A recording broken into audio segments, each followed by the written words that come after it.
अरे हाँ, वही रेट है क्या? तो उसे बोलो रेट रोज दे को दे दो। जय राधा माधव, जय कुंज बिहारी।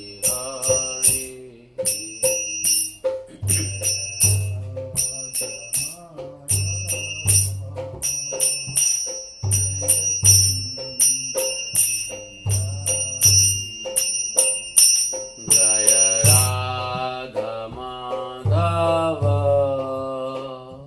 जय कुंज बिहारी।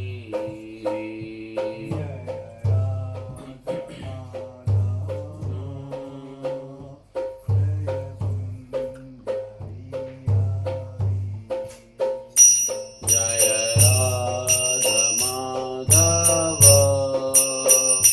जय कुंज बिहारी।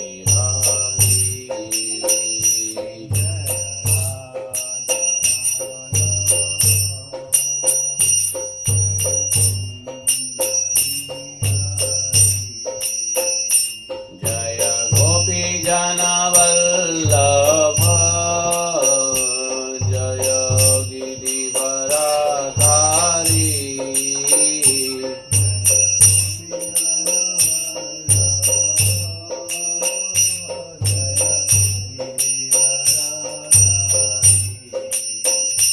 जय गोपी जन वल्लभ, जय गिरिवरधारी। जय गिरिवरधारी।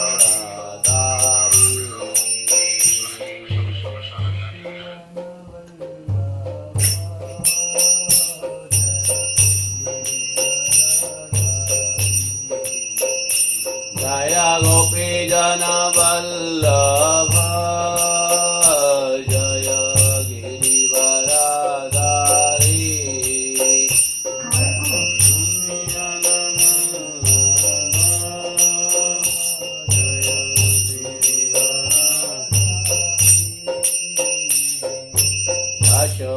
यशोदानन्दन व्रज जनरञ्जन,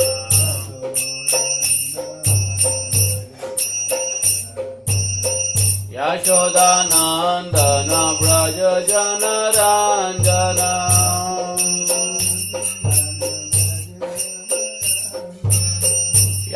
यशोदानन्दन व्रज जनरञ्जन।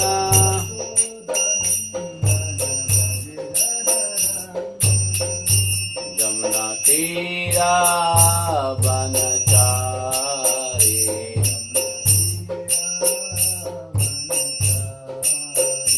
जमुना तीरा वनचारी।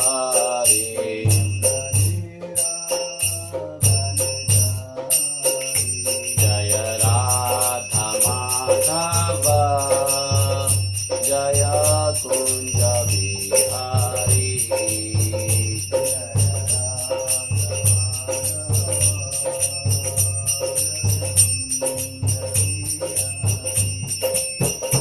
हरे कृष्ण कृष्ण कृष्ण हरे हरे, हरे राम राम राम हरे हरे।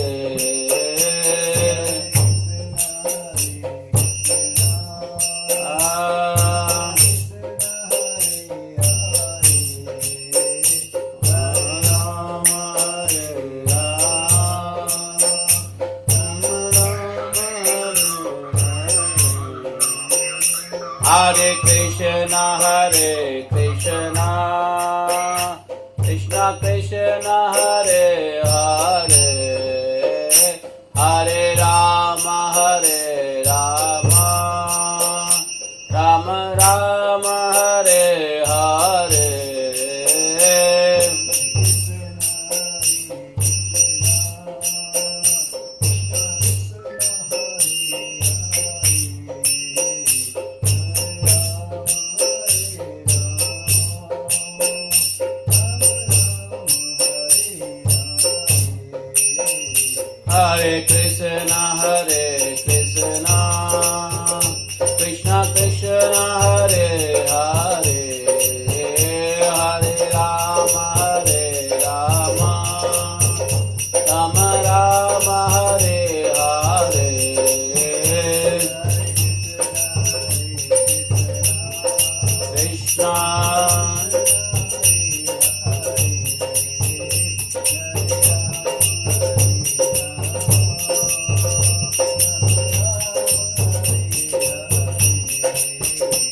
जय गिरि गोवर्धन जय गिरि गोवर्धन जय गिरि गोवर्धन जय गिरि गोवर्धन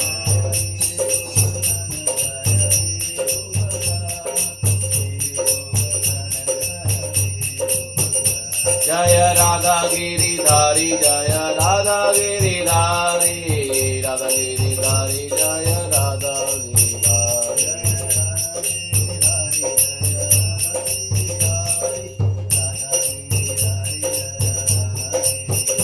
जय राधा कुंड श्याम कुंड राधा कुंड श्याम कुंड राधा कुंड श्याम कुंड गिरि गोवर्धन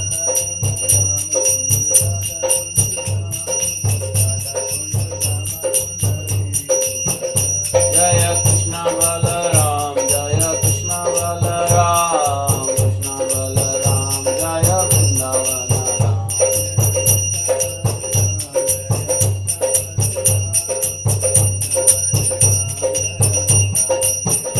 जय राधा श्याम सुंदर राधा श्याम सुंदर राधा श्याम सुंदर ललिता विशाखा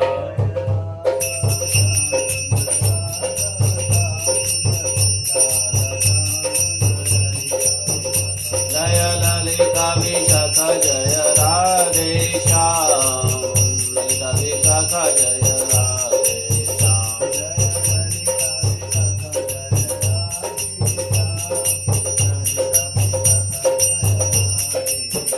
जय राधा माधव जय राधा माधव राधा माधव जय सखी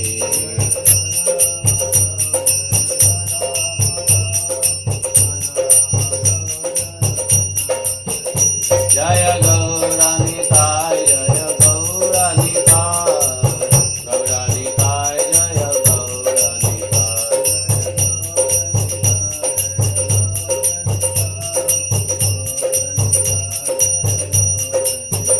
जय जय प्रभुपाद प्रभुपाद प्रभुपाद जय जय प्रभुपाद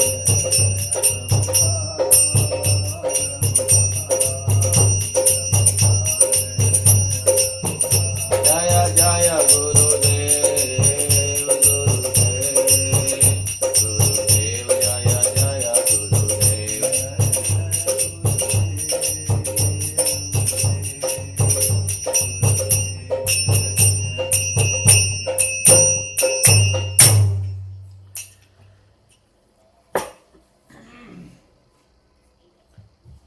ॐ नमो भगवते वासुदेवाय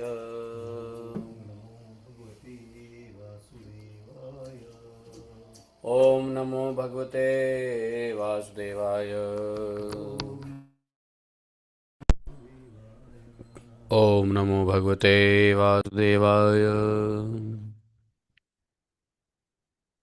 ॐ नमो भगवते वासुदेवाय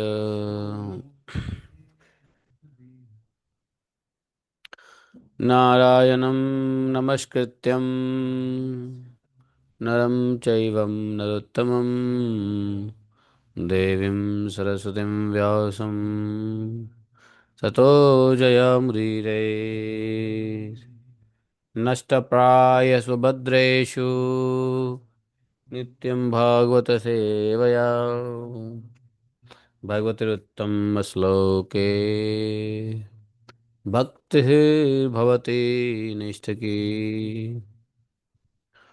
ॐ जन्मान्तरशतन्वयादितरतः चार्थे सह विज्ञस्वराट् तेने ब्रह्मद्यादिकवये मुह्यन्ति यत् सूर्यः तेजो वारिमृदां यथा विनिमयो यत्र त्रिसर्गो अमृषां धाम्ना सदा निस्तकुहकं सत्यं परमं धीमहि धर्मः प्रोजितकैत्वत्र परमो निर्मत्सराणां सतां वेद्यं मातृवस्तुशिबिरं तापत्रयोन्मूलनं श्रीमद्भागवत महामुनिकृते किं वा परमेश्वरः सद्योर्दवदत्तकृतिभिः शुश्रूभिः तत्क्षणात् निगमकल्पतरोर्गलितं फलं सुमुखात् द्रवितसंयुतं पिबत भागवतं रसमालयं मुरहो रसिका भुवि भावुकाः। अहं सर्वस्य प्रभवो मत्तः सर्वं प्रवर्तते इति मत्त्वं भजन्ते मां बुधा भावा समन्विता मच्चित्ता मद्गतप्राणा बोधयन्तः परस्परं कथयन्तः मां नित्यं तुष्यन्ति च रमन्ति च तेषां सततयुक्तानां भजतां प्रीतिपूर्वकं ददामि बुद्धियोगं तं येन मापुयान्ति ते तेषामेवानुकम्पार्थम् अहम् अज्ञानजं तमः नास्यात्मभावस्थो ज्ञानदीपेन भास्वता अहमेवासमेवाग्रे नान्यतसतसत्परं पश्चादमते तस्य शिष्येत् स्वस्म्यहम् हृदयर्थं यत् प्रतीयेत न प्रतीयेत चात्मनि तद्विद्यादात्मनो मायां यथा भाषो यथात्मा यथा महान्ति भूतानि भूतेषु चावचष्यनु प्रविष्टान्यन्यप्रविष्टानि तथा तेषु न तेष्वहम् एतावदेव जिज्ञासं तत्त्वजिज्ञासनात्मना अन्यव्यतिरेकाभ्यां यत्स्यात् सर्वत्र सर्वदा हरे कृष्णा कृष्ण कृष्ण हरे हरे हरे राम हरे लोग आज त्रयोदशी है त्रयोदशी है ना। अरे आज तो द्वादशी दिखा रहा है, नहीं 1 तारीख, हाँ। त्रयोदशी शुक्ल पक्ष फागुन, मार्च पहला, 1 मार्च है। पुष्य नक्षत्र, शोभन योग, कौलव करण, गढ़ गणन भी है आज। और रविवार, तैतुल गर, रविवार, फाल्गुन महीना, वसंत उत्तरायण कर्क, अच्छी बात है। और कल है त्रयोदशी, कल चतुर्दशी, और परसों है पूर्णिमासी। अच्छा, ओके ओके ओके, ठीक है। तो ये हुआ आज का पंचांग। फिर हम लोग क्या देखेंगे? आज हम लोग को नया अध्याय में आना था, तृतीय स्कंद के 29 चैप्टर कपिलोपाख्यान, भक्ति का मर्म और काल की महिमा। देवती माता ने प्रश्न किया है यहाँ पे, और उस प्रश्न का उत्तर जो है में भगवान क्या कुछ कहेंगे। देवती ने कहा, पूछा कि लक्षणं महा महदादीनां प्रकृतेः पुरुषस्य च स्वरूपं लक्ष्यते अमीशां येन तत्पारमार्थिकम् यथा सांख्येषु कथितं यत् मूलं तत् प्रचक्षते भक्ति योगस्य मे मार्गम् ब्रूहि विस्तरशः प्रभो विरागो येन पुरुषो भगवान् सर्वतो भवेत् आचक्ष जीवलोकस्य विविधामं संसृतिः कालस्य रूपस्य परेषां च परस्यते स्वरूपं वत् कुर्वन्ति यद्वेतो कुशलं जनाः लोकस्य मिथ्या विमित्रेत चक्षुष चिरं प्रसुप्तस्य तमस्य नाश्रये शान्तस्य कर्मस्वनुविद्धाय धिया त्वमाविरासि किल योगभास्करः। ॐ अज्ञानतिमिरान्धस्य ज्ञानाञ्जनशलाकया चक्षुरुन्मीलितं येन तस्मै श्रीगुरवे नमः। श्रीचैतन्यमनोभीष्टं स्थापितं येन भूतले स्वयं रूपकदा मह्यं ददाति स्वपदान्तिकं वन्देऽहं श्रीगुरो श्रीपत्कमलं श्रीगुरून् वैष्णवांश श्रीरूपं साग्रजातं सहगण रघुनाथान्वितं तं सजीवं साद्वैतं सावधूतं परिजनसहितं श्रीकृष्णचैतन्यदेवं श्रीराधाकृष्णपादान् सहगण ललिता श्रीविशाखान्वितांश्च हे कृष्ण करुणा सिंधो दीनबंधु जगतपते गोपेश गोपिका कांतम राधा कांतम नमस्ते तप्त कांचन गौरांगी राधे वृंदावनेश्वरी वृषभानुसुते देवी प्रणमामि हरिप्रिये वाञ्छाकल्पतरुभ्यश्च कृपा सिन्धुभैव च पतितानां पाप्नेभ्यो वैष्णवेभ्यो नमो नमः जय श्री कृष्ण चैतन्य प्रभु नित्यानंद श्री अद्वैत गदाधर शिवासादि गौर भक्तवृंद हरे कृष्णा कृष्ण कृष्ण हरे हरे हरे राम राम राम हरे हरे हरे कृष्णा। तो देवती माता ने प्रश्न किया है कि हे प्रभु, प्रकृति पुरुष और महत्व तत्व का जैसा लक्षण सांख्य शास्त्र में कहा गया है और जिसके द्वारा उनका वास्तविक स्वरूप अलग अलग जाना जाता है, और भक्ति योग को ही जिसका प्रयोजन कहा गया है, वह आपने मुझे बताया है। अब कृपा करके भक्ति योग का मार्ग मुझे विस्तार से बताइए।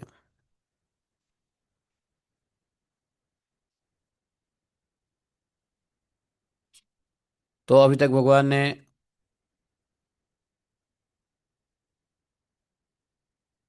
सांख्य शास्त्र में तीन चीज, प्रकृति पुरुष और महत्व और तत्व।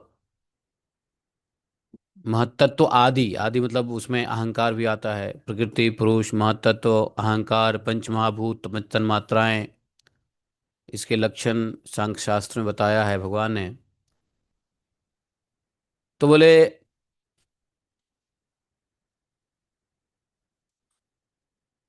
भक्ति योग का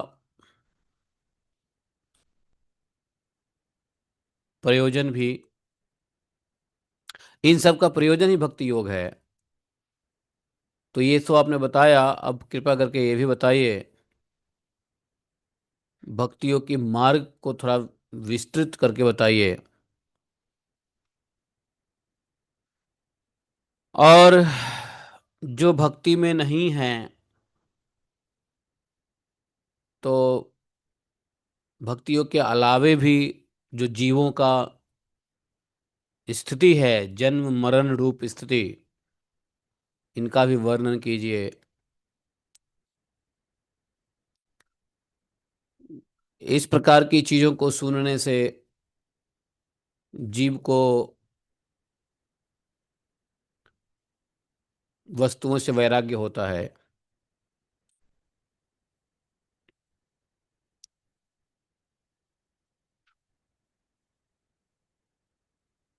तो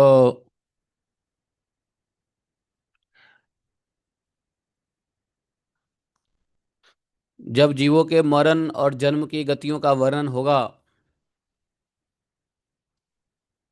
तो लोगों को इस संसार से वैराग्य होगा। और सुनने से लोगों को एक प्रकार का भय भी होगा, जिसके भय से लोग क्या करेंगे, शुभ कर्मों में प्रवृत्त होंगे। उसको बंद करो, आवाज आ रही है, सब बंद करो, आवाज आ रही है बाहर से। हाँ, ये सब खिड़की बंद करो, ये खिड़की बंद करो, दरवाजे बंद करो बढ़िया से, पूरा बंद करो। आवाज आ रही है बात तो। हाँ, वो रहने दो, वो ये को बंद करो।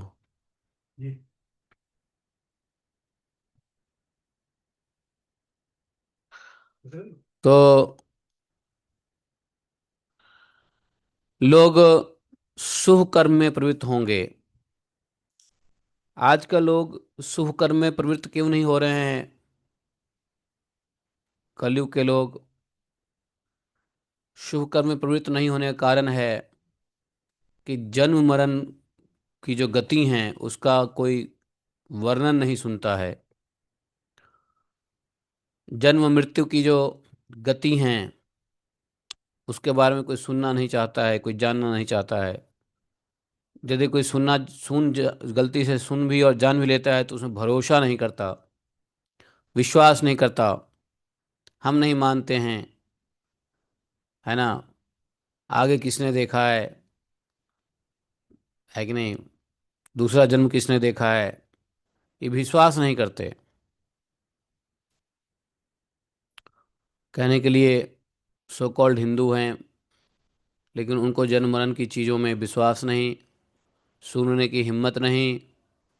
जब सुनेंगे नहीं तो वैराग्य कैसे होगा, और भय भय से शुभ कर्म कैसे करेंगे फिर। तो ये भय अच्छा है, ये भय से व्यक्ति अच्छे कर्मों में लगेगा। क्योंकि भय होना जरूरी है, काल का भय, क्योंकि काल का भय तो ब्रह्मादि सभी देवताओं को भी होता है। ये काल तो ब्रह्मा जी के ऊपर भी शासन करने वाला होता है। यही यहाँ पे चौथे श्लोक में कहा, कालस्य ईश्वर रूपस्य परेशान च परस्य ते स्वरूपम बत कुर्बत यद्देतो कुशलम जनाः।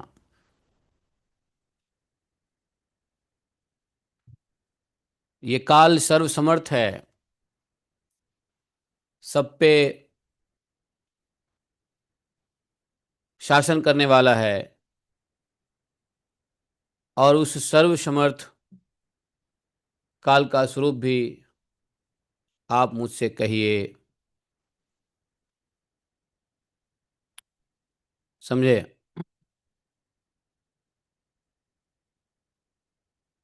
ज्ञान दृष्टि के लुप्त हो जाने पर, ज्ञान दृष्टि, दृष्टि दो प्रकार के होते हैं, एक तो आंख की दृष्टि और दूसरी ज्ञान की दृष्टि।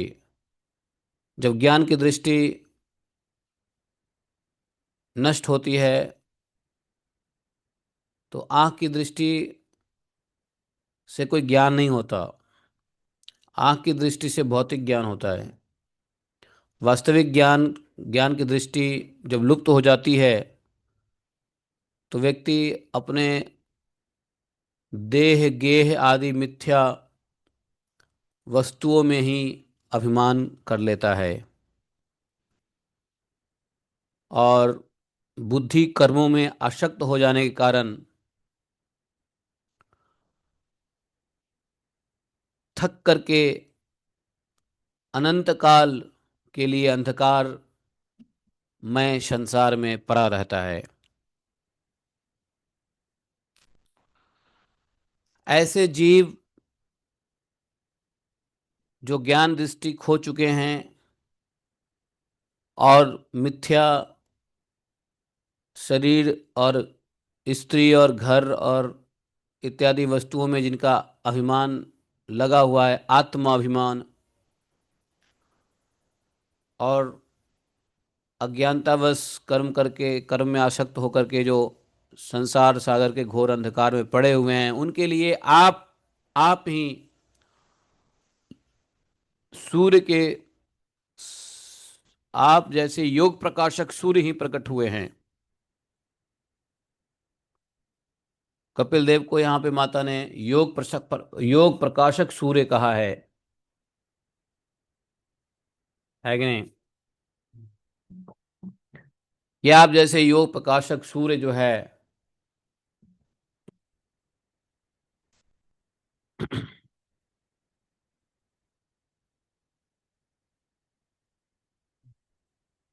अंधकार संसार में पड़े हुए जीवों का उद्धार कर सकते हैं।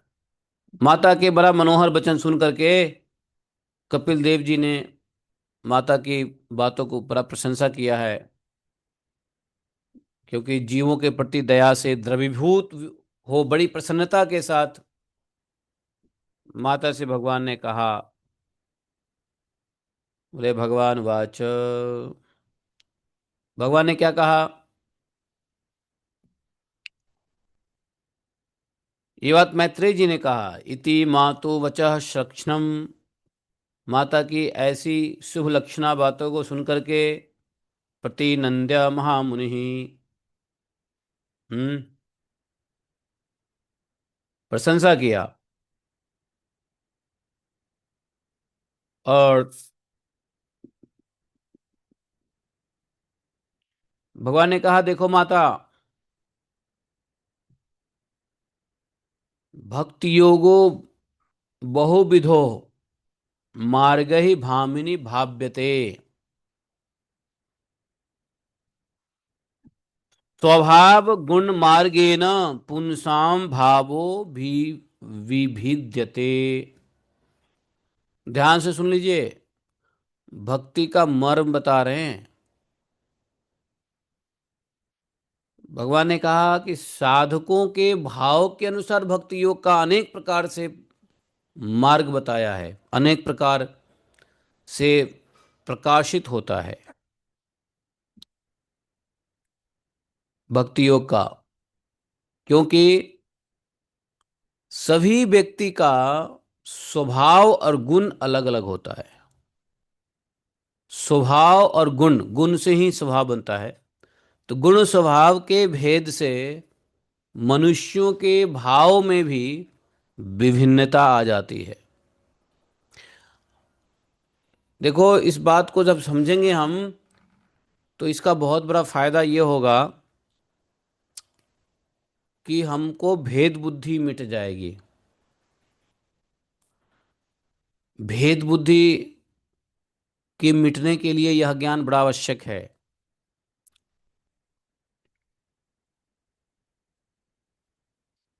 तो जो भगवान बताने की कोशिश कर रहे हैं, कपिल देव भगवान, वो ये कह रहे हैं कि भैया, मैया, सभी साधकों के अलग अलग गुण स्वभाव होते हैं। तुम्हारा गुण अलग है, बाकी गुण अलग है। सबके अलग अलग गुण स्वभाव होते हैं। और इस गुण का स्वभाव के भेद से भावों में भेद हो जाता है। सबके एक जैसे भाव नहीं होते। लेकिन जो भेद देखता है, क्रोधी पुरुष हृदय में हिंसा, दंभ, मत्सर्य का भाव रखकर मुझसे प्रेम करता है। भेददर्शी क्रोधी पुरुष हृदय में हिंसा, दंभ अथवा मात्सर्य का भाव रखकर मुझसे प्रेम करते हैं। तो जो व्यक्ति भेददर्शी है, तो भेददर्शी जो होता है ना, उसमें क्रोध होगा। अगर भेद दिखता है तो क्रोध भी होगा, हिंसा भी, दंभ और मात्सर्य का भाव रखेगा। तो ऐसे भक्त जो मुझको प्रेम करते हैं वो तामस भक्त हैं। अब बोले कि भगवान की भक्ति में भी आदमी दंभ करेगा, हिंसा करेगा, मात्सर्य करेगा? बोले जी। क्रोध करेगा? जी, करते हैं। कैसे? आपने किसी को अपने बचनों से हिंसा कर दिया, बचनों से दुखी कर दिया। ये क्या है? ऐसे कोई माला होता है? ऐसे कोई चंटिंग होती है? ऐसे कोई विधि व्यवस्था है? अरे कौन तुम्हारा गुरु है? क्या समझाया तुम्हारे गुरु ने? तुम्हारे गुरु ने यही आदेश दिया है, ऐसे नहीं करना चाहिए, ऐसे करना चाहिए। हम जो कर रहे हैं दुनिया नहीं कर रही है, तो दुनिया को क्रिटिसाइज कर दिया। अरे उसकी अपनी भजन पद्धति है, तुम्हारी अपनी भजन पद्धति है। तुमको तुम्हारे गुरुओं ने अपने स्वभाव और गुण के मुताबिक भजन पद्धति दिया है, और उसके उसके गुरु ने उसके स्वभाव के मुताबिक जो भी डेवलप्ड, विकसित भजन प्रणाली है वो दिया है। तो दूसरे की भजन प्रणाली को देख करके हम कुछ कटाक्ष कर दें, तो ये हिंसा है। और ये हिंसा बहुत आगे बढ़ जाती है, भड़क जाता है, लोग लड़ाई तक हो जाता है।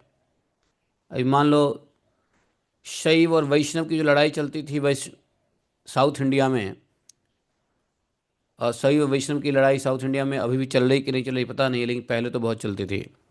अब साउथ इंडिया वाले बताएंगे आजकल क्या स्थिति है साउथ में शैव वैष्णव की। कौन है यहाँ साउथ इंडिया से? तमिल से कोई है यहाँ? तमिलनाडु साइड से कोई है? है? नहीं है आज। तो साउथ इंडिया में लड़ाई चलती थी वैष्णव और शैव में। तो क्या है? ये सब हिंसा ही तो है। हाँ, आज एक संप्रदाय दूसरे संप्रदाय के साथ जो भिड़ रहा है वो क्या है? हिंसा ही है, दम भी है। तो इसीलिए भगवान ने कहा कि भेददर्शी क्रोधी पुरुष। जो क्रोध वही करेगा जो भेद देखेगा, तो भेददर्शी ही क्रोधी होता है। वो हृदय में हिंसा दम मात्सर्य का भाव रखकर मुझसे प्रेम करता है, वह तामस भक्त है। लेकिन कुछ ऐसे भक्त भी हैं जिनके हृदय में यश ऐश्वर्य की कामना से भगवान की प्रेम आदि में पूजन करता है, और उसमें भी भेदभाव होता है, तो बोलते हो राजस भक्त है। प्रतिमा आदि में, प्रतिमा में भेदभाव, जैसे ये राधा गोविंद जी है, हमारे तो लड्डू गोपाल हैं, उसके तो राधा मदन मोहन जी हैं। तो अलग अलग प्रतिमाओं में हम राम जी को पूजते हैं तो हम कृष्ण जी को पूजते हैं, हमारे कृष्ण हमारे राम। बोले कि ये सब जो है अलग अलग प्रतिमाओं में ऐश्वर्य की कामना, यश की कामना, विषय की कामना से जो भी पूजन करते हैं, वो भगवान ने कहा मैया राजसिक भक्त है वो। तो तामसिक और राजसिक भक्तों के बारे में बताया। और बोले सात्विक भक्त कैसा है, तो सात्विक भक्त के बारे में बताया। कर्म निर्हा कर्म निर्हा मुदिश्य परस्मिन् वा तदर्पणम यजिद्यष्टव्यमिति वा पृथग्वा वा स सात्विकः। जो व्यक्ति पापों का क्षय करने के लिए, अपने पापों का क्षय करने के लिए, भगवान को अर्पण करने के लिए, भगवान की सेवा कर्तव्य मान के इस बुद्धि से, और उसमें भी भेदभाव से पूजन करता है, वह सात्विकी भक्त है। तो सात्विकी भक्त में भी भेदभाव रहता है। तो क्या बुद्धि रहती है कि पूजन करना हमारा कर्तव्य ही है, ये हमें करना ही है, और परमात्मा को अर्पण करने ही हैं। ऐसा नहीं करेंगे तो पाप नहीं जाएगा, पाप का क्षय नहीं होगा। तो बोले ये सब सात्विकी भक्ति है, जो अपने पाप की क्षय के लिए पूजन करना कर्तव्य है, स्वभाव नहीं कर्तव्य समझते हैं।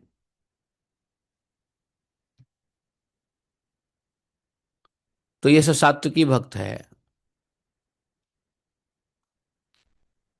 लेकिन तीनों से ऊपर एक भक्ति बताया है भगवान कपिल देव ने, निर्गुण भक्ति योग का लक्षण बताया है।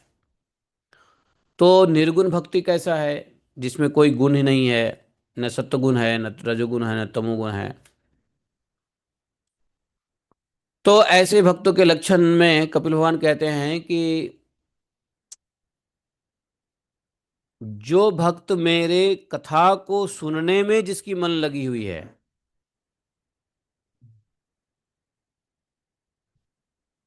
मुझ पुरुषोत्तम में निष्काम अनन्य प्रेम करता है, उसको कोई कामना नहीं है मेरा पाप क्षय हो जाए, पाप नाश हो जाए, नहीं, पाप नाश की भी कामना नहीं है उसमें। और जैसे एग्जाम्पल दिया है कि गंगाम्भशो अम्बुधौ, यथा यथा गंगाम्भशो अम्बुधौ, जिस प्रकार से गंगा की प्रवाह, गंगा की धारा अखंड रूप से समुद्र की ओर बहता रहता है, उसी प्रकार मेरे गुणों के श्रवण मात्र से मन की गति का तैल धारावत अविच्छिन्न रूप से मुझ सर्वांतर अंतर्यामी में के प्रति हो जाना। अर्थात भगवान की कथा को की धारा में हमेशा आनंद मग्न रहना। जो भगवान की कथा सुनता रहता है, उसको कोई कामना नहीं है, जीवन चल रही है, ठीक है, कथा सुन रहे हैं, दिन रात कट रहा है, आनंद से जी रहे हैं, कोई कामना नहीं, निष्काम है वो। मकान की कोई चिंता नहीं, भोजन की चिंता नहीं, कथा इसलिए सुन रहा है कि भोजन प्राप्त हो, तो ये भी एक कामना ही है। लेकिन कथा सुनने के बाद ही भोजन मिलेगा, कथा के बाद ही प्रसाद मिलता है। हाँ, इसलिए तुम इच्छा मत करो कि हमको भोजन मिलेगा तो कथा सुन रहे हैं। ऐसी कथा सुनोगे तो ये हो जाएगा सत्वगुण वाली कथा। निर्गुण कथा होती है, अरे सिर्फ कथा सुनो, प्रसाद तो अपने आप मिलेगा। हाँ। तो जिस दिन प्रसाद नहीं मिले उस दिन भी कथा सुनना पड़ेगा, तब पता चले कि तुम स्वभाव से कथा सुनते हो। जैसे एकादशी के दिन, एकादशी के दिन को प्रसाद नहीं मिलेगा, तुम इस बार कथा में चले गए। अब प्रसाद नहीं मिलेगा, क्या करना, चलो परिक्रमा कर लेते हैं। तो तुम्हारी कथा में इंटरेस्ट नहीं है कि नहीं? इस एकादशी में इसको प्रसाद नहीं मिलना था, ये गोवर्धन परिक्रमा करने चला गया। अच्छी बात है, गोवर्धन परिक्रमा करने गया, अच्छी बात है। लेकिन कथा इसलिए छोड़ा कि प्रसाद तो मिलेगा नहीं, तो कथा करने से क्या फायदा है, कथा सुनने से क्या फायदा है। तो ये नहीं चलेगा, निष्काम। हमें आनंद आ रहा है कथा में, इसलिए हम सुन रहे हैं, कोई कामना नहीं है कि कथा के बाद प्रसाद मिलेगा, कथा के बाद दक्षिणा मिलेगा, कथा के बाद है ना सम्मान मिलेगा। आनंद आ रहा है कथा करने में बस। कोई है, कोई आए कोई नहीं आए, जैसे देखो, कोई कथा में आता है या नहीं आता है हमको कोई फर्क नहीं पड़ता है। कोई भी नहीं आएगा फिर भी हम पढ़ेंगे, कथा करेंगे। कोई आ गया तो भी ठीक है, नहीं आ गया तो भी ठीक है कि नहीं? कोई 2 लोग आ गए, कोई 10 लोग आए, कोई 50 लोग आए, कोई फर्क नहीं पड़ता, कथा चलती रहती है क्योंकि हमको करना अच्छा लगता है। और भगवान की कथा में अनन्य प्रेम, ये निर्गुण भक्ति योग का लक्षण है। ऐसे भक्त जो निष्काम भक्त हैं, दिए जाने पर भी मेरी सेवा को छोड़कर मोक्ष तक नहीं लेते, मेरी सेवा को छोड़ के कुछ नहीं लेते। यदि मैं देने की कोशिश करूं, मेरा ऐसा निष्काम भक्त होता है, जो मुझे कहूं, जो मैं कहूं कि सुनो, तुमको खूब धन दे देते हैं, कोई दिक्कत नहीं होगी। ना प्रभु, धन नहीं चाहिए। अच्छा, तुमको रहने के लिए बढ़िया दे देते हैं, कोई दिक्कत नहीं होगी, नहीं वो भी नहीं चाहिए। कुछ नहीं चाहता है निष्काम भक्त, मोक्ष तक नहीं चाहता। सालोक्य, सारष्टि, सामीप्य, सारूप्य, ये जो मोक्ष है, सायुज्य, ये 4-5 प्रकार के मोक्ष है ना। सालोक्य, भगवान के लोक में न हमेशा वास करना, सालोक्य है। और श्राष्टि, श्राष्टि एक, शार्ष्टि, शार्ष्टि एक मोक्ष है, जिसका मतलब होता है कि भगवान की तरह ऐश्वर्य का आनंद लेना। सामीप्य, सामीप्य में ये होता है भगवान के पास में हमेशा रहे, नित्य समीप में रहे, पास में रहें। सारूप्य, भगवान के जैसा रूप हो। और सायुज्य, मतलब भगवान के श्री विग्रह में समा जाओ, तो ये सायुज्य। ये इस प्रकार से 4-5 प्रकार की मोक्ष बताया। तो मोक्ष भी नहीं लेते, तो क्या लेते हैं निष्काम भक्त? बस आपकी सेवा हम करते रहें। भगवत सेवा के लिए मुक्ति का तिरस्कार करने वाला वह भक्ति योग ही परम पुरुषार्थ अथवा साध्य कहा गया है। इसके द्वारा पुरुष तीनों गुणों को लांघकर मेरे भाव को, मेरे प्रेम रूप और प्राकृत स्वरूप को प्राप्त हो जाता है। तो इसको साध्य क्या है? साध्य क्या? परम पुरुषार्थ। तो 4 पुरुषार्थ होते हैं, लेकिन भक्ति पंचम परम पुरुषार्थ है। भक्ति को, भगवान की भक्ति पंचम पुरुषार्थ है, लेकिन ये पंचम नीचे का नहीं, ऊपर का परम परम पुरुषार्थ है। पांचों चारों पुरुषार्थ से कहीं श्रेष्ठ ये पुरुषार्थ पंचम पुरुषार्थ है। क्या? भक्ति। तो बोलते हैं कि मुक्ति, कामना तो छोड़ दो, कामना तो छोड़ दो, यहां तक कि मुक्ति का भी तिरस्कार करने वाला भक्त परम पुरुषार्थ या उसी को साध्य कहा गया है। और ऐसे भक्त ही तीनों गुणों को लांघ पाता है। और जो तीनों गुणों को लांघेगा वही मेरे भाव को प्राप्त करेगा, मेरे प्रेम रूप को प्राप्त करेगा, प्रेम स्वरूप को प्राप्त करेगा। भगवान का प्रेम रूप, प्रेम स्वरूप क्या है? अप्राकृत है, अर्थात दिव्य है। तो यहां अभी तक समझ लो, कपिल देव भगवान ने क्या कहा माता जी को? माता जी ने प्रश्न क्या किया? माता जी ने कहा कि भक्ति योग का मार्ग मुझे विस्तार से समझाइए, है कि नहीं? तो उसमें भक्ति योग ने बता दिया कि 3 प्रकार के भक्ति विस्तार से बताया। सत्वगुणी भक्ति, रजोगुणी भक्ति, तमोगुणी भक्ति। तो यदि मैं प्रश्न पूछूं कि भाई भगवान ने तमोगुणी भक्ति किसको बताया, तो क्या कहोगे? तमोगुणी भक्ति भगवान ने कौन सी भक्ति को तमोगुणी कहा है? अभी अभी सुना है, कुछ दिमाग में हुआ है होल्ड, या दिमाग में कोई और बातें चल रही है? हैं? क्या बोला? तमोगुणी भक्ति में कैस है? भेद बुद्धि तो सब में है, तीनों। भेद बुद्धि तो तीनों में है, सत्गुण रजगुण। क्रोधी, हिंसा, दंभ, मात्सर्य भाव रख के कोई भक्ति करता है, तामस भक्त है। और इसमें भेद बहुत ज्यादा होता है, भेददर्शी तो होता ही है। हाँ, वैसे भेद उसमें भी होगा, रजोगुण में भी होगा। भेदभाव तो रजोगुण में भी होगा, तमोगुण में होगा, सतोगुण में होगा, लेकिन तमोगुण में, तमोगुण भेददर्शी ही होता है। और रजोगुण भक्ति कैसे बताया? भेदभाव से पूजन करेगा, अपने यश के लिए करेगा, ऐश्वर्य के लिए करेगा, है ना? है ना? पूजा कर रहे हैं, लोग कहेंगे वाह कितना बढ़िया पूजा कर रहा है, कितना बढ़िया अल्टार है, कितना बढ़िया मंदिर बना रखा है, कितना बढ़िया भगवान को सजा रखा है। भक्त आवेंगे, देखेंगे, आहा हा हा। मंदिर की सजावट से ही पता चलता है, राजस भक्त को मंदिर की सजावट से ही लगता है कि वाह कितना बढ़िया भक्त होंगे, है ना? कभी कभी हम लोग कहीं जाते हैं, कितना बढ़िया मंदिर रहता है, सुगंधित रहता है, लगता है कि कितना बढ़िया भक्ति कर रहे हैं प्रभु जी। नहीं, ये राजस भक्ति है, ऐश्वर्य की कामना से, है कि नहीं?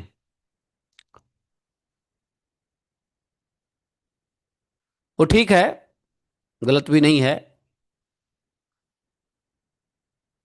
लेकिन यदि उसमें भाव ऐश्वर्य की आ गई तो राजस बनेगा। आप बढ़िया से डेकोरेट कर रहे हो, लेकिन भाव ये नहीं है कि भक्त आएंगे, लोग आएगा, देखेंगे, कहेंगे हाय हाय कैसे गंदा मंदिर रख रखा है, हाय कैसे ये रख रहा है। भाव यदि ऐश्व ये है तो ये राजस भक्ति हो गई, है कि नहीं? तो भाव ऐश्वर्य का नहीं होना चाहिए, यश का नहीं होना चाहिए, लोग देख के वाह वाह करेंगे, है कि नहीं? है कि नहीं? और विषय कामना के लिए नहीं होना चाहिए। तो जो पुरुष, जो भक्त विषय कामना, यश कामना, ऐश्वर्य कामना से प्रति और प्रतिमा आदि अलग अलग मूर्तियों में, भगवान के अलग अलग रूपों में भेद करता है, मैं तो राम का भक्त हूं, मैं तो कृष्ण का भक्त हूं, तो इसको कहता है राजस। हाँ। और बताओ सत्वगुण भक्ति किसको बताया भगवान ने? इसमें भेद बुद्धि रहेगा, सत्वगुण में भी भेदभाव रहेगा, भेदभाव से पूजा होगा, लेकिन उसमें क्या होगा? सत्वगुण में क्या? सत्वगुण भक्ति में भगवान ने क्या बताया था? अच्छा, तुम संस्कृत में समझ लोगे, हैं? कामना रही तो शुद्ध सत्वगुण हो गया, निर्गुण हो गया। सत्वगुण, सत्व भक्ति, सात्विक, सात्विक भक्ति। सात्विक भक्ति में भगवान ने कहा जो भक्ति इसलिए करता हो कि मेरा पाप नष्ट हो जाए, भगवान को अर्पण करने के लिए कर रहा है। और पूजा करना हमारा कर्तव्य है, हम जो कर रहे हैं वो भगवान को अर्पण करने के लिए कर रहे हैं, जिसमें ये भाव हो कि पाप क्षय, अर्पण का भाव और पूजन कर्तव्य का भाव, ये सात्विक भक्ति है। सात्विक भक्ति फिर भी ठीक है राजसिक और तामसिक से। राजसिक भी ठीक नहीं है, तामसिक भी ठीक नहीं है, सात्विक दोनों से अच्छा है। तो पहले सात्विक भक्ति पे आना पड़ेगा, कि पहले हम लोग तो अभी इसी भक्ति पे है ना कि भाई भक्ति, खैर हमारा तो तामसिक भक्ति ही है, लेकिन जब तक यह रहता है कि परमात्मा को अर्पण करना है, जो कुछ भी लाए परमात्मा को दे, भगवान को दे, कृष्ण को ऑफर करें, कृष्ण अर्पण मस्तु कहते हैं ना, कृपा कृष्ण अर्पण मस्तु, ये सात्विक भक्ति है। है ना। और निर्गुणा भक्ति में बताया कि ओहो, निर्गुणा भक्ति को बताया जो कथा सुनता रहता है। देखा, कथा सुनने वालों को निर्गुणा भक्ति बताया है। देखो 11वें श्लोक में देखो ना तुम, मद गुण श्रुति मात्रेण, देखा, मद गुण श्रुति मात्रेण मयि सर्वगुहाशय। जब जब हम भागवत कथा कर सुनते हैं तो हम सत्वगुण निर्गुण भक्ति में होते हैं, और हम भगवान को ऑफर करते हैं, भगवान को 56 भोग लगाते हैं, भगवान को पूजा करते हैं। ये सत्वगुण भक्ति है। हाँ, भेद बुद्धि वहां रहेगा, लेकिन यहाँ गुण श्रवण में भेद नहीं रहता। तो अब समझ गए कथा में कितना इंपॉर्टेंट है कथा, क्योंकि कथा सुनना ही निर्गुण भक्ति है। और कथा सुनना इसलिए नहीं कि हमें नौकरी लग जाए, ये हो। कथा निष्काम, मोस्टली कथा निष्काम भाव से सुनते हैं। कोई व्यक्ति कथा इस भाव से नहीं सुनता है, कथा सुनूंगा तो मेरा मकान बन जाएगा, कथा सुनूंगा तो नहीं। कथा सुनने में, है ना। लेकिन हाँ, कथा सुनने में यदि ये हाल है कि कथा सुनने के बाद हमको प्रसाद मिलेगा, तो ध्यान प्रसाद पे है, कब कथा खत्म हो प्रसाद मिले, तो ये निर्गुण भक्ति नहीं है। ऐसी ऐसी अभी मंदिरों में होता है ना कि 9 बज गया प्रसाद, कैसे टाइम पास करना है 1 घंटा। अगर 9 बजे से ज़्यादा लेक्चर होने लग गया तो दिमाग में गुस्सा आने लग जाता है, महाराज पता नहीं क्यों इतना टाइम ले लेते हैं। महाराज को घर ही नहीं है क्या। और कुछ लोग तो बार बार घड़ी देख के महाराज को याद दिलाते रहते हैं। 9 बजा, 9:05 पे लोग अपनी घड़ी देखने लग जाते हैं, महाराज को याद दिलाते हैं, कथावाचक को याद दिलाते हैं। हैं। बार बार बार बार घड़ी देखेंगे, तो ये सब क्या है, इसमें नहीं। तो कथा में निष्काम भक्ति कथा को बताया है, मद गुण श्रुति मात्रेण मयि सर्वगुहाशय। हम्म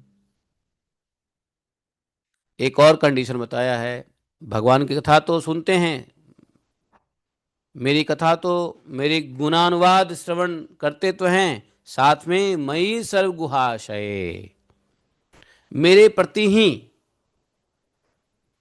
सर्व अंतर्यामी के प्रति, अर्थात मुझ, भगवान ने अपने लिए कहा है कि जो अपने मन को लगा देता है, कान को तो सुनने में लगा देता है और मन मुझ में लगा देता है। किस भाव से, निष्काम और प्रेम भाव से, अनन्य प्रेम। तो दो बातें बताई, कान से कथा सुन रहा है और मन भगवान में ही लगा हुआ है, इसमें कोई कामना नहीं है और अनन्य प्रेम है। तो ऐसे भक्त को निर्गुणी भक्तों का लक्षण बताया है। मनोगतिरविच्छिन्ना यथा गंगाम्ब सौबुधौ, लक्षणम भक्ति योगस्य निर्गुणस्य ह्युदाहृतम अहैतुकिवक्य व्यभिता या भक्ति पुरुषोत्तमे। तो देख लो, ऐसे निर्गुण भक्त के लक्षण के बाद कहे हैं कि ऐसे निर्गुण भक्त को कुछ नहीं चाहिए मेरी सेवा के अलावा, और यही भक्त मेरे धाम में आता है, यही भक्त मेरे भाव को प्राप्त करता है, यही भक्त तीनों गुण को लांग देता है। गीता में भगवान ने तो सिर्फ यह कह दिया, माया तेसाम तरंति ते, लेकिन कैसे, ये कैसे यहाँ पे बता रहे हैं, कौन, कपिल भगवान। गीता में तो भगवान ने कह दिया कि भैया देवी येष गुणमया मम माया दुरत्या, है। ये तो भगवान ने गीता में ज्ञान दे दिया, लेकिन कैसे ये गुणमयी माया से हम निकलेंगे, लांघेंगे, इस गुणमयी माया को लांघ कर कैसे भगवत भाव को प्राप्त करेंगे, तो उसके लिए बताया यहाँ पे कपिल भगवान ने भागवतम में, निष्काम भक्ति योग से। हाँ, सत्वगुण वाले भी फंसे रहेंगे, अगला जन्म होगा जब तक निष्काम भक्ति नहीं करेंगे। कोई लालच नहीं, कथा सुनने में कोई लालच नहीं, और भगवान में मन की गति भगवान में रहनी चाहिए। कैसे, अविच्छिन्न रूप से, तैल धारावत, तैल धारावत, तैल धारा मतलब क्या हुआ, जैसे पानी, पानी कैसे निरंतर बहते रहते हैं, हैं।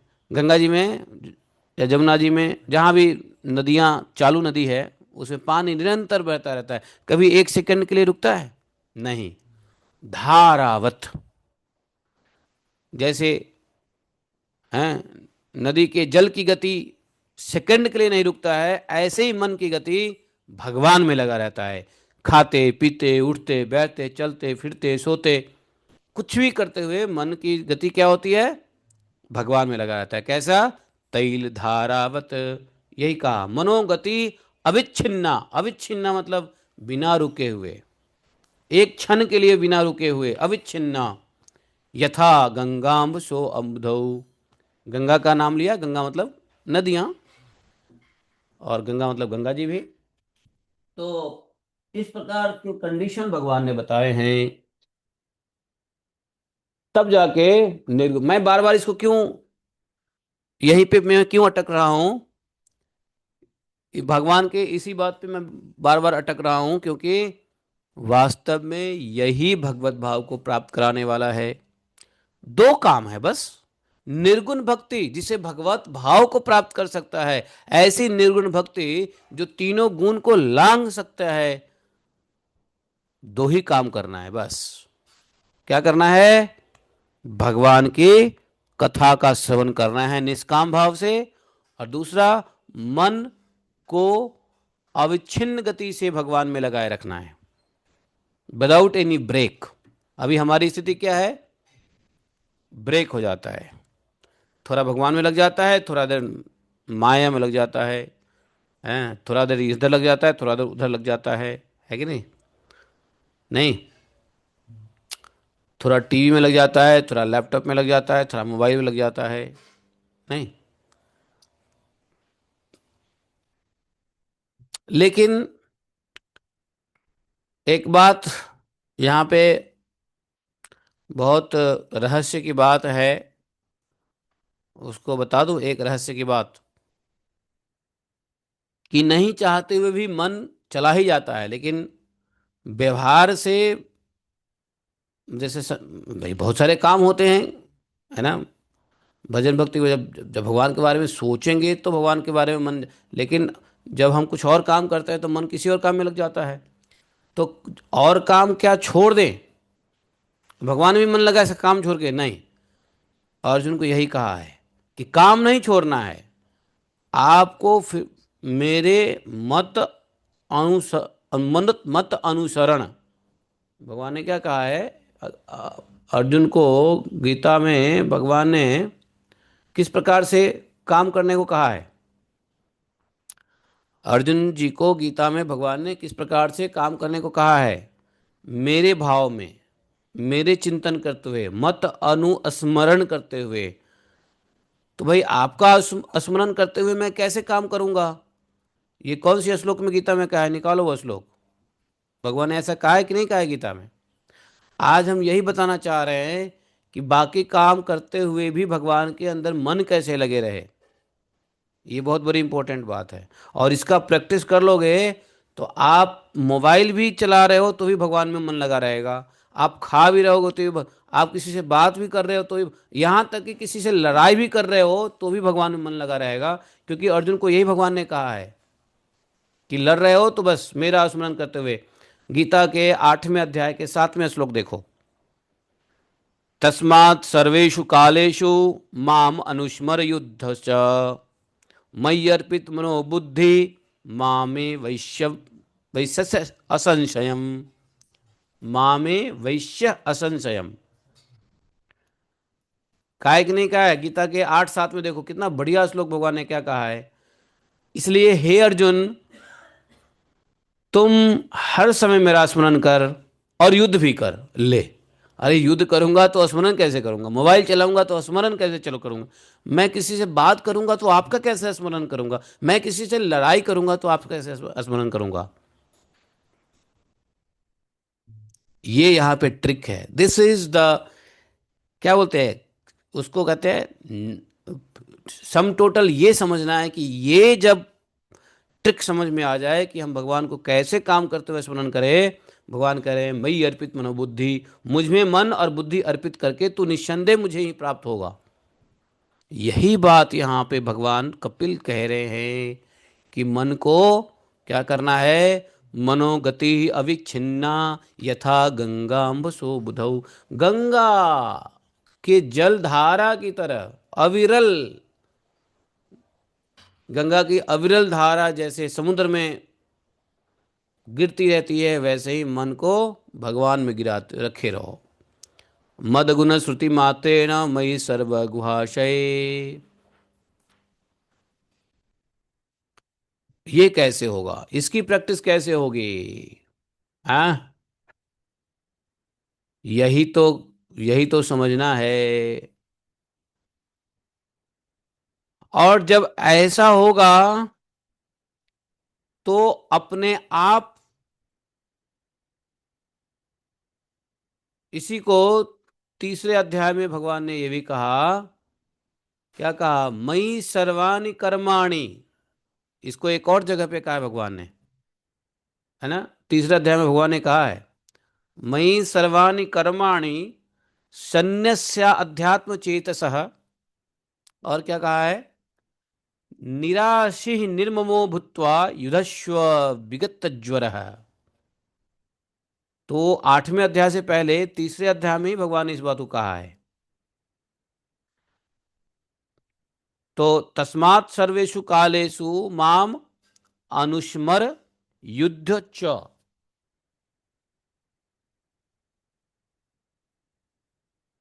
तो जब इस प्रकार की मन बुद्धि हो जाएगी तो सारा कर्म अपने आप भगवान में समर्पित हो जाएगा, है कि नहीं। कुछ ज़्यादा करने की आवश्यकता नहीं है। जो भगवान कह रहे हैं यत करोसि यत अस्नासि यत जुहोसि ददासि यत, ये सब अपने आप होने लग जाएगा। यत तपस्वसि कौन्तेय तत्कुरुष्व मदर्पणम। तो यहाँ पर देखो, आप लोग भी यदि स्टूडेंट ऑफ भागवत हो तो यह बात, यह सीख लो, यह प्रैक्टिस कर लो, यह सीख लो कि कैसे हम संसार में कार्य करते हुए, संसार की चीजों को देखते सुनते बोलते करते हुए भगवान में अविरल मन लग जाए। यथा गंगाम्भ शो अम्बुधौ। गंगा जी की जलधारा की तरह, जैसे गंगा गंगा जी की जलधारा समुद्र की ओर प्रवाहित होती रहती है, हमारा मन भी हमेशा अविरल भगवान की तरफ प्रवाहित होता रहे। इसका अभ्यास करो, इसका टेक्निक सीखो। ऐसे गुरु के पास जाओ जो ये टेक्निक सिखा दे। ऐसे महापुरुष संतों के पास जाइए जो टेक्निक सिखा दे, तो कल्याण हो जाएगा निश्चित रूप से। इसी से कल्याण होगा, इसी से गुणों को लांग करके भगवान के प्रेम रूप और प्राकृत स्वरूप को प्राप्त कर सकते हैं। भगवान ने कहा जे नाति व्रज्य त्रिगुणम मद भावयोपपद्यते। समझे? सो एव भक्ति योगाख्या आत्यंतिक उदाहृत। समझे? अत्यंतिक कल्याण हो जाएगा। अत्यंतिक कल्याण क्या होगा? भगवत धाम जाना ही अत्यंतिक कल्याण है।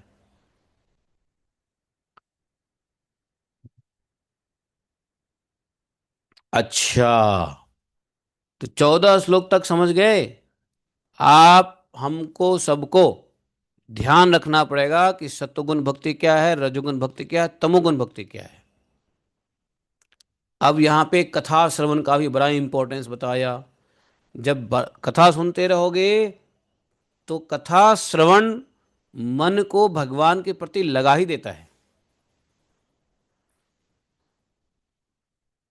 अगर हम ग्राम्य वार्ता सुनेंगे तो हमारा मन ग्राम्य वार्ता में लगा रहेगा। जितना जितना ग्राम्य वार्ता के बारे में बोलोगे या ग्राम्य वार्ता को सुनोगे, मन वहीं जाएगा। और जैसे ही फालतू की बात का बोलना बंद, फालतू की बात का सुनना बंद, भगवान की बात का सुनना, भगवान के बारे में बोलना, तो मन भी धीरे धीरे भगवान में ही रमने लग जाता है। इसलिए मैं कहता हूँ ना, ज़्यादा लोगों से बात मत करना इधर उधर की फालतू की, भगवत कथा की बात करो, है कि नहीं। हाँ।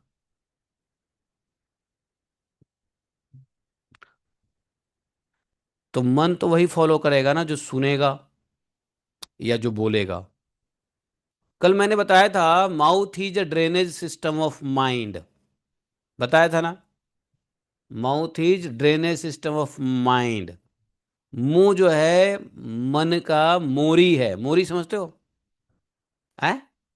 अरे मोरी मतलब होता है जिसे कचरा निकलता है, मोरी।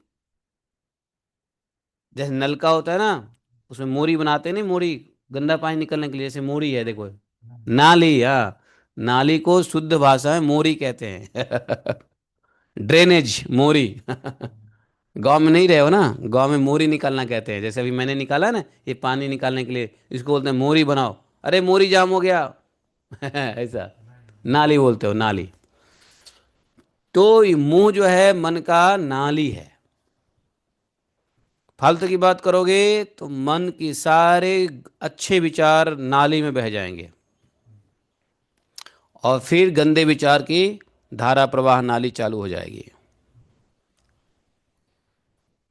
इसलिए बहुत अधिक, और यदि बोलने की जरूरत भी पड़े तो भगवान के, भगवत संबंधी बातों के साथ ही बोलो। अगर कोई संसारिक बात बोलना पड़ता है तो उसमें भी भगवान की बात को एग्जाम्पल दे दो। भागवत गीता से एग्जाम्पल दे के बात करो। भगवान की कृपा से ऐसा, भगवान की कृपा से, हर मतलब हर दो शब्द के बाद भगवान की कृपा बोलते रहो। तो मायावादी रूप से भी यदि बात करते हैं किसी से, संसारिक व्यवहारिक रूप से भी बात करते हैं, तो आप बोलते रहिए भगवान की बात बीच बीच में। जैसे ये बात मुझे अच्छी लगती है, मुस्लिम कंट्री में आप देखोगे तो हर बात में इंशाल्लाह इंशाल्लाह इंशाल्लाह करता रहेगा वो लोग। दो शब्द बोलेगा, दो बात बोलेगा, इंशाल्लाह। तो ये आदत क्या है? ये आदत इसीलिए है। तो वो इंशाल्लाह बोलते हो, आप भगवत कृपा बोलो, गुरु की कृपा, कुछ बोलते रहो, है कि नहीं? क्योंकि बोलना तो पड़ेगा संसार में, व्यवहार तो करना पड़ेगा। हाँ,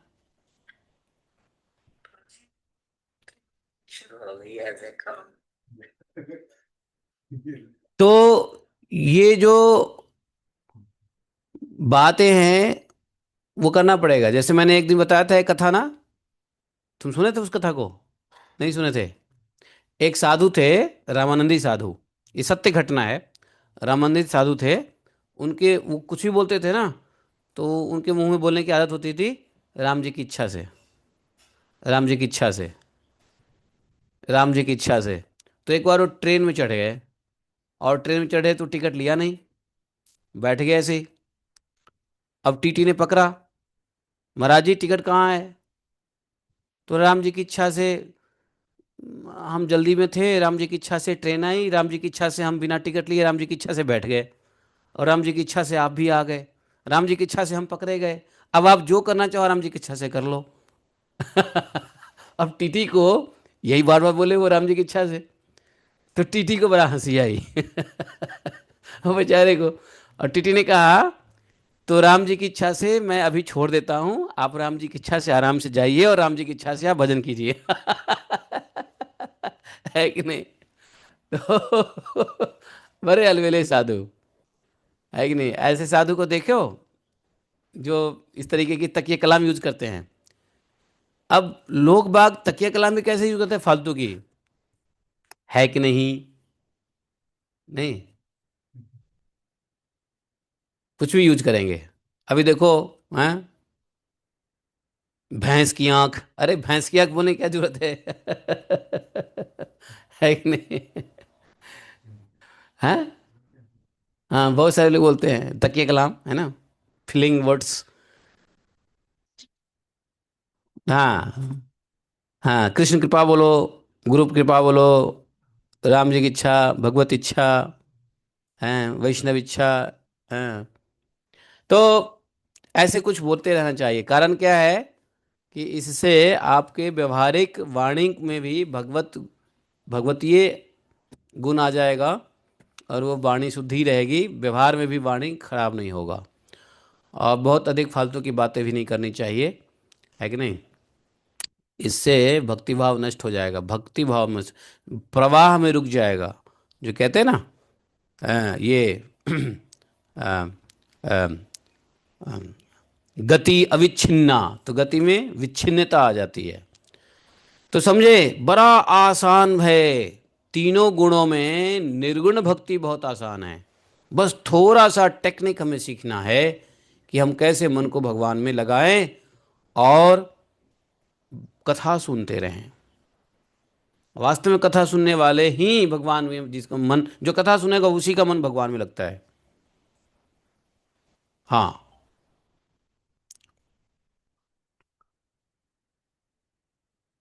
तो 14 श्लोक तक समझ लिया। अब आगे सुनो। आगे भी कुछ बहुत भारी भारी बातें कर रहे हैं।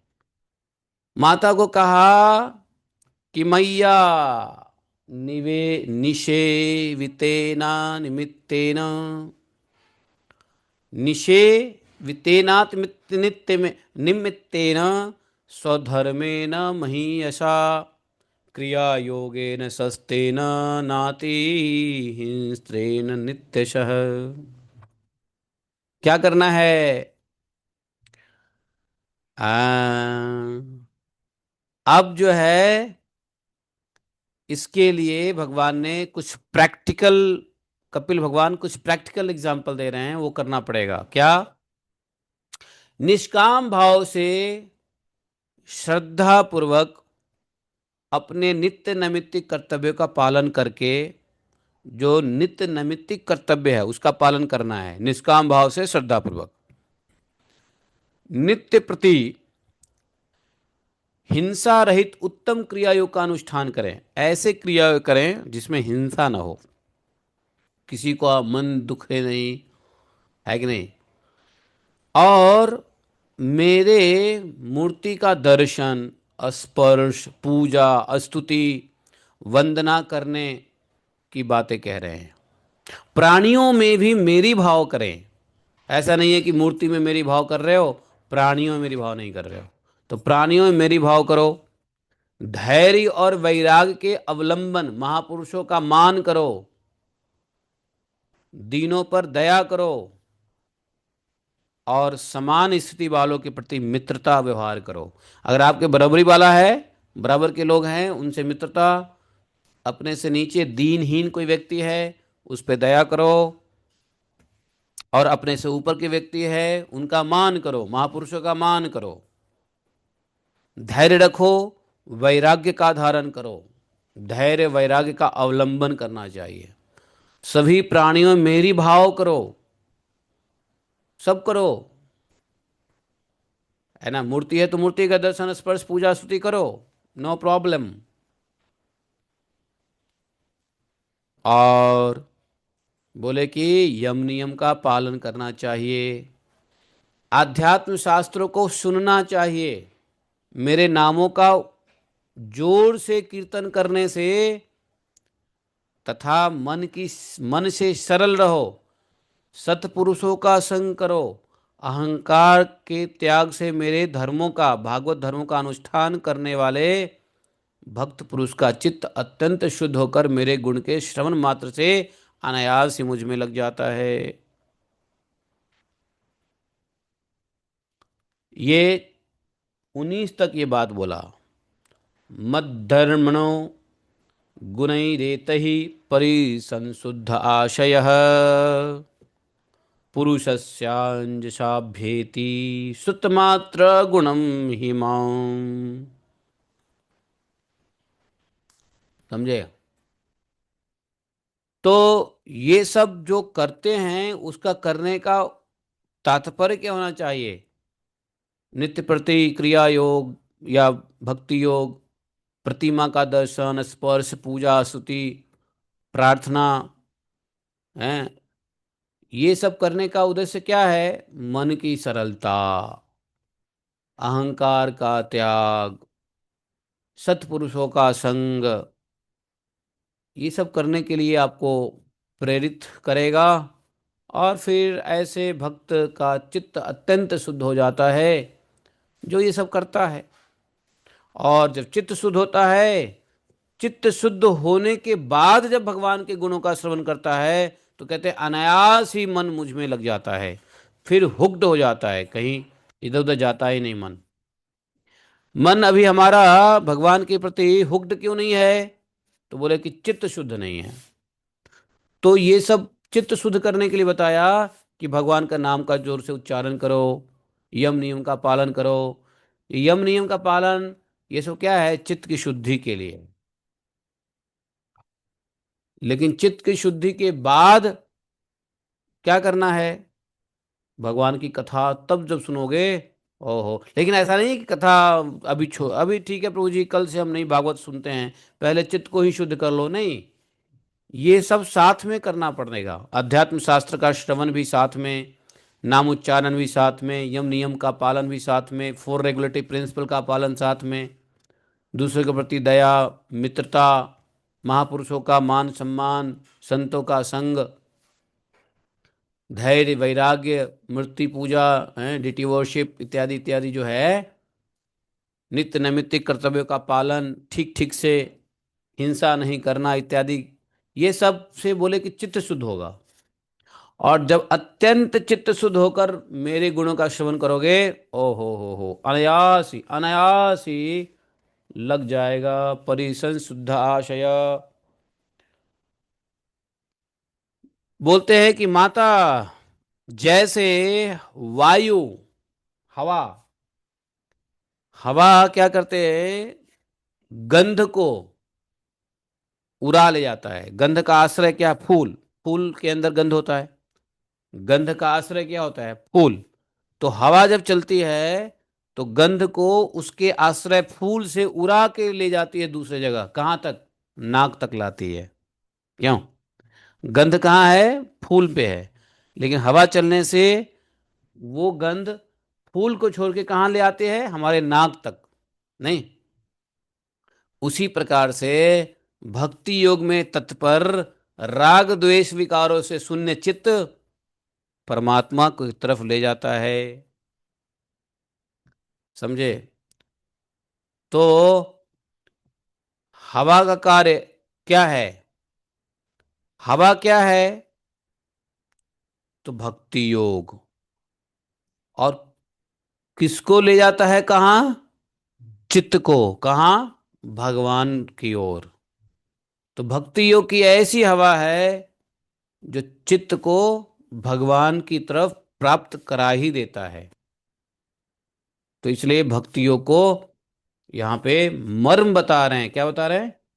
भक्ति योग का मर्म बता रहे हैं।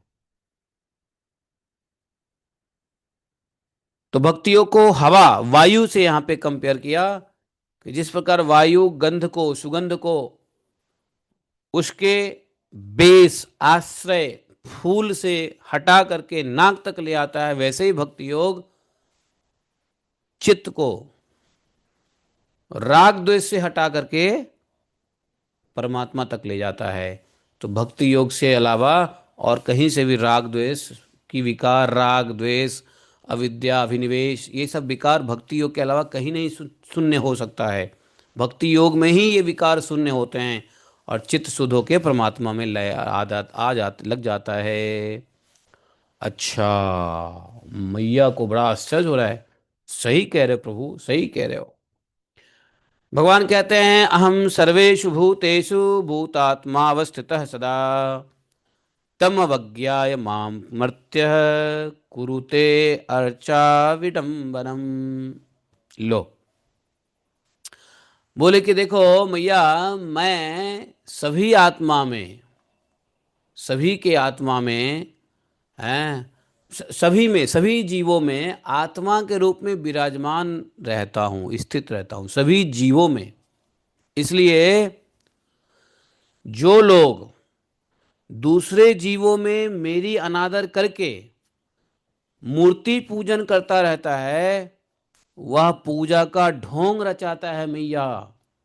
ओ, ये बात है। हाँ, मतलब दूसरे जीव को अनादर कर रहे हैं और मूर्ति में भगवान का पूजा किए जा रहे हैं। तो इसको बोला क्या कि विडंबनम कुरुते अर्चा विमंड, ऐसे पूजा, अर्चा ऐसे पूजा करना विडंबना है।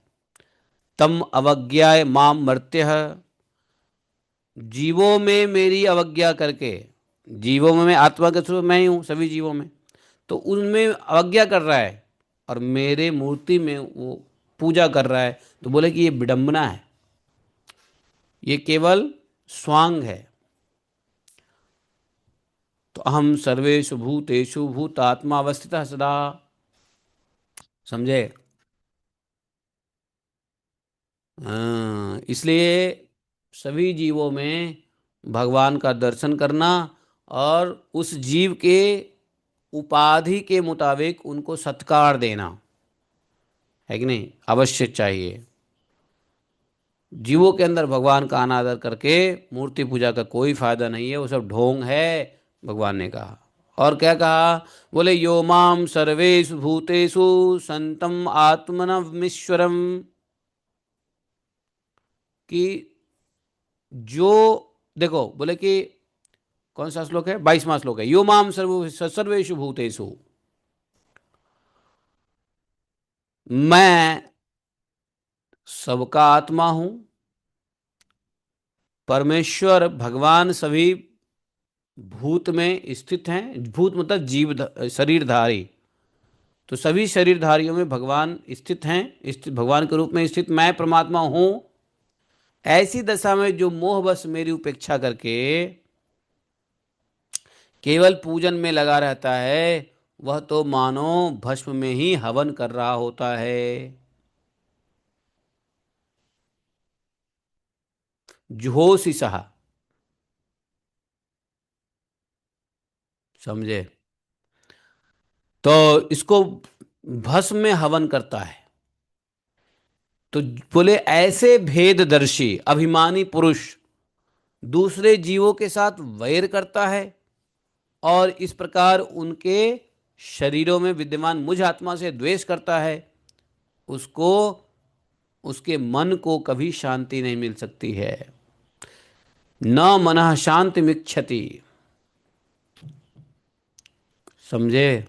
भूतेषु बद्ध वैरस्य, तो किसी भी भूत से, किसी भी जीव से वैर नहीं करना। अब मान लो किसी को हम मार देते हैं, हिंसा करते हैं, काट देते हैं, हाँ, थोड़े से मांस खाने के लिए, तो वैर हो गया ना, है? तो ये वैर नहीं करना। भेददर्शी, और जो वैर भेद बुद्धि करता है और अभिमानवश वैर करता है और उनके शरीरों में विद्यमान हम परमात्मा से ही द्वेष करता है, समझो, उसके मन को कभी शांति नहीं मिल सकती। इसलिए देखो, नॉनवेज खाने वाले को कभी शांति नहीं मिल सकती, क्योंकि नॉनवेज खाने वाले क्या करते हैं? अहिंसा, हिंसा करते हैं, वैर करते हैं दूसरे प्राणियों से, कि ये मेरे खाने के योग्य बना है, बताओ। तो ये जितनी कोशिश हो के यह ज्ञान इसलिए दे रहे हैं कि सभी जगह आपको भगवत तत्व का दर्शन हो, सभी जीवों में जान लो कि भगवान आत्मा के रूप में हैं ही।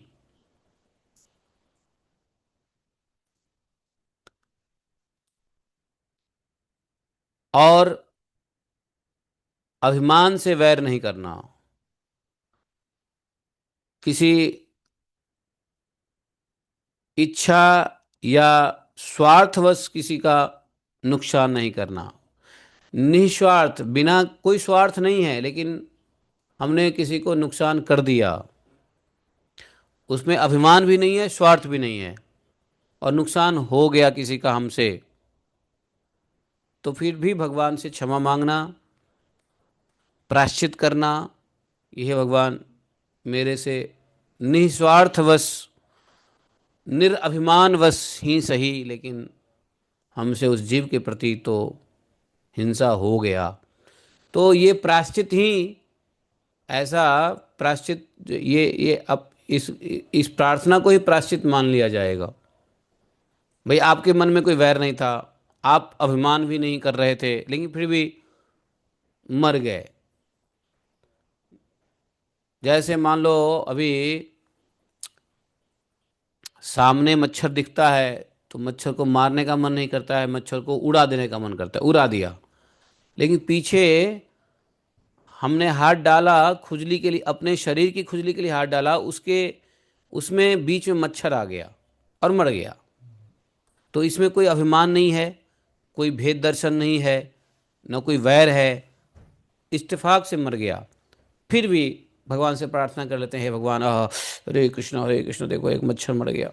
हे भगवान, मेरी इच्छा नहीं थी, मेरा अभिमान नहीं था, मेरा ऐसा वैर नहीं था इस मच्छर से, ये तो स्वाभाविक रूप से मैं अपने ही शरीर को खुजला रहा था जो मच्छर मर गया। तो ऐसी हिंसा, ऐसा हत्या सिर्फ सिर्फ सोचने मात्र से ही प्रायश्चित हो जाता है। आपने इसका दुख प्रकट किया, इसी से प्रायश्चित हो जाता है। समझे?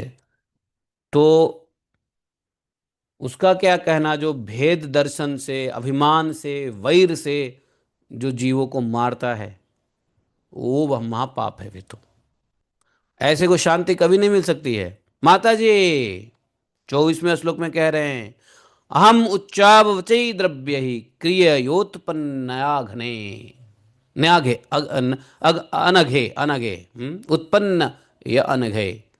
जो जो दूसरे जीवों का अपमान करता है, वह बहुत सी घटिया बढ़िया सामग्रियों से, अनेक प्रकार के विधि विधान के साथ मेरी मूर्ति का पूजन करके भी मैं उनसे प्रसन्न नहीं होता। जीवों का अपमान करता है और खूब उत्तम उत्तम सामग्री से मेरी पूजा करता है, मैं उससे से प्रसन्न नहीं हो सकता। अच्छा एक बात बताऊं, यदि किसी का अपमान कर रहे हो और उस अपमान में यदि उसका भलाई है, उसका कल्याण है, तो ये अपमान नहीं कहलाता है।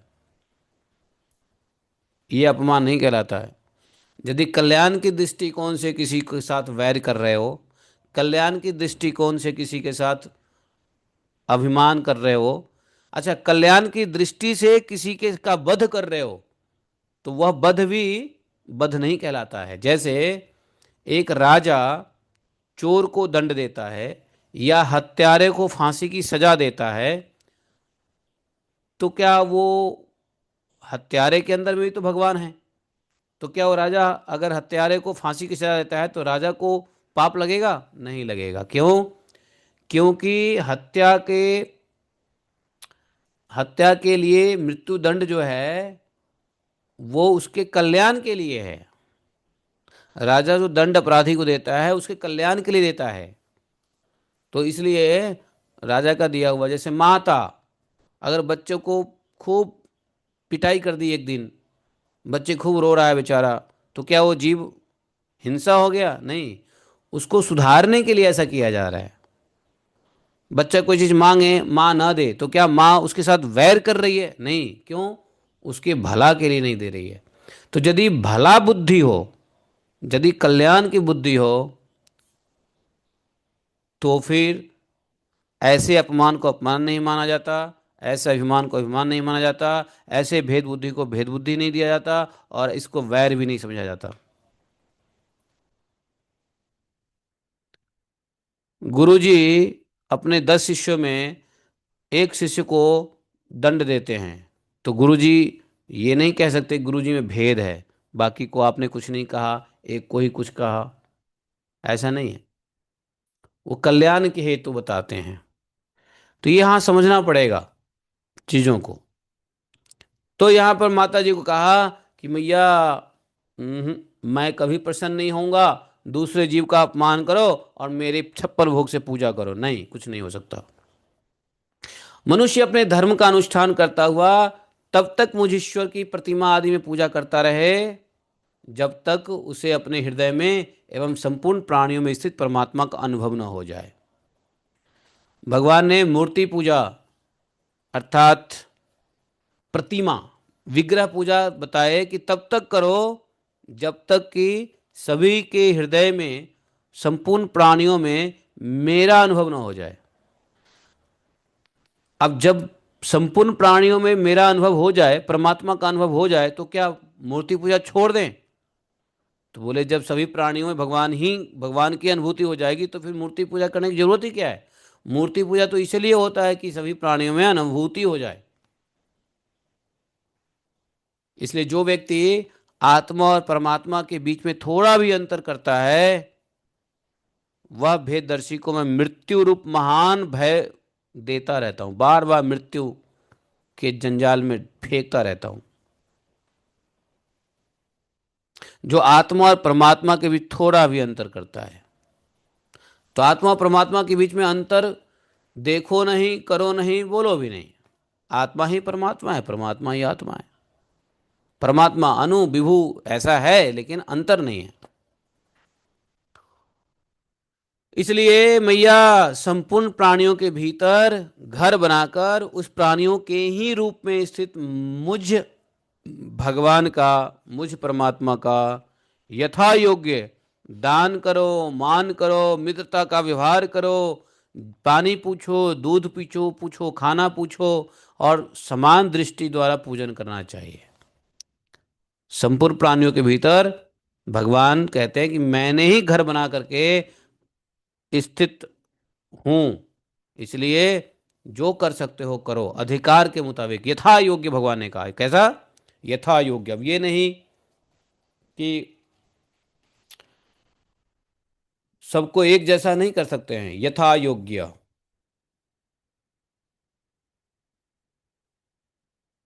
किस जिसको दान देना है दान दो, कोई दान के अधिकारी नहीं, मान के अधिकारी है तो मान दो, कोई मित्रता के अधिकारी है तो मित्रता दो। यथा योग्य, जो जैसा हो वैसा उसके साथ व्यवहार करके उसकी पूजन करनी चाहिए।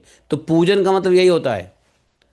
पूजन का मतलब सिर्फ ये नहीं होता है कि भाई धूप अक्षत तिल से आप जो है वो जय हो देवा रे देवा आरती उतारेंगे तो पूजन होता है, नहीं। जैसे भिखारियों का पूजन कैसे होता है? मान लो कोई भीख मांग रहा है रोड पे, तो उसका पूजन कैसे करोगे आप?